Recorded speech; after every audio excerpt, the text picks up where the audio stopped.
6 mark का ये question आता है और जो कि बहुत आसानी से हो जाता है। और अगर किसी स्टूडेंट को किसी भी तरह की कोई प्रॉब्लम आती है तो डिस्क्रिप्शन में आप मेरे रूल्स वाला वीडियो देख करके आसानी से क्वेश्चन को सॉल्व कर सकते हैं।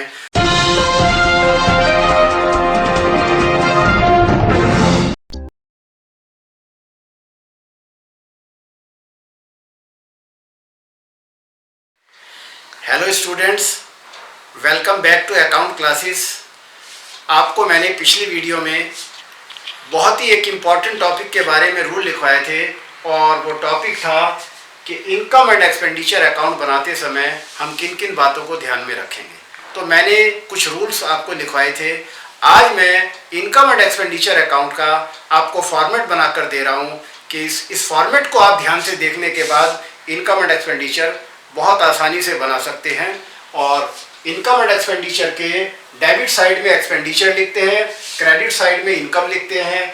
डेबिट साइड में क्या क्या आइटम आती हैं, जितने भी हमारे रेवेन्यू एक्सपेंडिचर होते हैं जो कि करंट ईयर के होते हैं वो केवल यहाँ पर डेबिट साइड में आएंगे।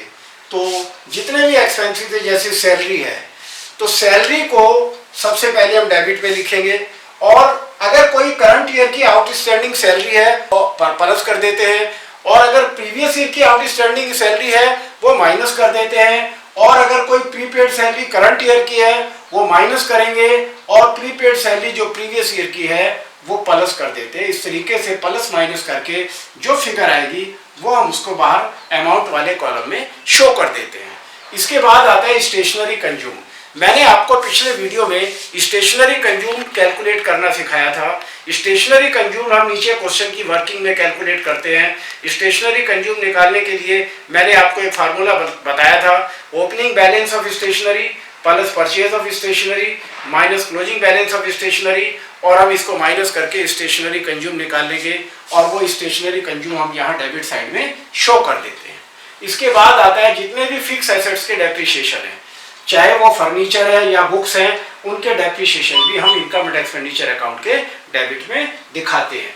Repairs and renewal, audit fee, loss on sale of furniture, upkeep of ground, honorarium to coaches, ये सारे हमारे खर्चे हैं, एक्सपेंसेस हैं। हम इन सबको इनकम एंड एक्सपेंडिचर के डेबिट साइड में शो करेंगे। इसके बाद आती है हमारी इनकम साइड। हम इनकम साइड को क्रेडिट साइड में दिखाते हैं। तो सबसे पहले हम लिखेंगे सब्सक्रिप्शन रिसीव्ड, और अगर कोई इसके ऊपर एडजस्टमेंट दी गई है जैसे कि आउटस्टैंडिंग सब्सक्रिप्शन करंट ईयर है तो हम इसमें ऐड कर देते हैं, प्रीवियस ईयर के कोई आउटस्टैंडिंग सब्सक्रिप्शन है वो माइनस कर देते हैं, और करंट ईयर के जो एडवांस सब्सक्रिप्शन है जो कि नेक्स्ट ईयर के हैं, हमें इस साल में मिल गए हैं, वो माइनस कर देते हैं, और पिछले साल के प्रीवियस ईयर के जो एडवांस सब्सक्रिप्शन है वो हम ऐड कर देते हैं, और प्लस माइनस करके जो फिगर आती है वो अमाउंट वाले कॉलम में हम दिखाएंगे। इसके बाद डोनेशन, डोनेशन से मतलब हमारा जनरल डोनेशन से entrance fee, admission fee, lockers rent, या जर्नल डोनेशन भी दिया हुआ है। जब क्वेश्चन में कुछ नहीं दिया होता हम उसे जर्नल डोनेशन ही मान लेते हैं। इसके अलावा इंटरेस्ट ऑन एफडी, और अगर कोई इस पर एक्रूड इंटरेस्ट है तो वो उसमें ऐड कर देते हैं, और लीगेसी को भी क्रेडिट साइड में दिखाते हैं। लीगेसी के बारे में मैं बताना चाहूँगा, legacy is the amount received at the will of the disease person. अब लीगेसी भी दो तरह की होती है, एक जनरल लीगेसी और एक स्पेसिफिक लीगेसी।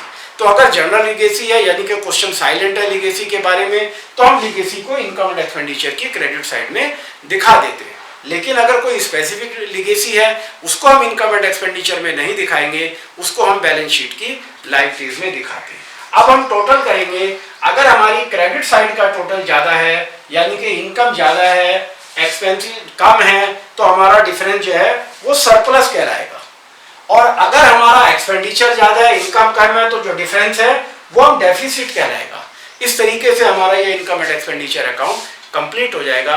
और ये जो सरप्लस आएगा जब हम बैलेंस शीट बनाएंगे, इस सरप्लस को कैपिटल फंड में ऐड कर देते हैं, और अगर डेफिसिट है तो कैपिटल फंड से माइनस कर देते हैं। तो सबसे इंपॉर्टेंट बात है कि इस चैप्टर में 6 मार्क का एक लॉन्ग क्वेश्चन आता है, उसमें 3 चीजें पूछी जाती है mostly. Number 1 income and expenditure account, number 2 balance sheet. कई बार क्वेश्चन में कैपिटल, ओपनिंग कैपिटल नहीं दी होती है, पर क्वेश्चन में कुछ इंफॉर्मेशन दी होती है तो हमें ओपनिंग कैपिटल क्वेश्चन में निकालनी पड़ेगी।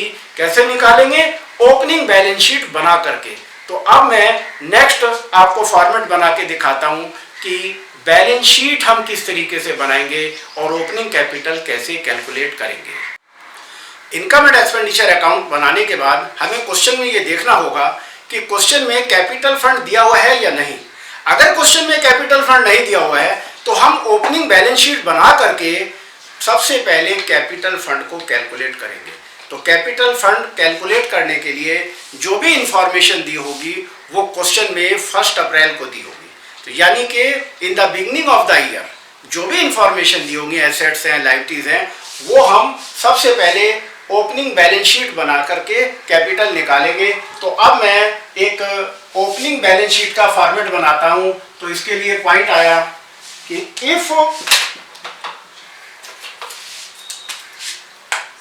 if opening capital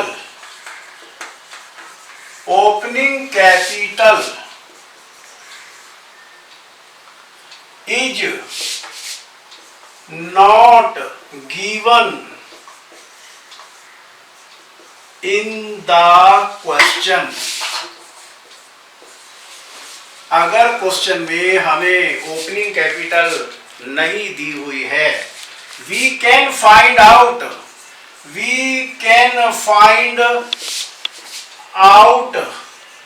opening capital by preparing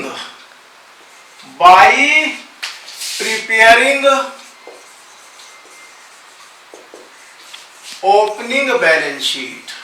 हम ओपनिंग बैलेंस शीट बना करके ओपनिंग कैपिटल निकाल लेंगे। तो अब मैं ओपनिंग बैलेंस शीट का फॉर्मेट बनाता हूं। Opening balance sheet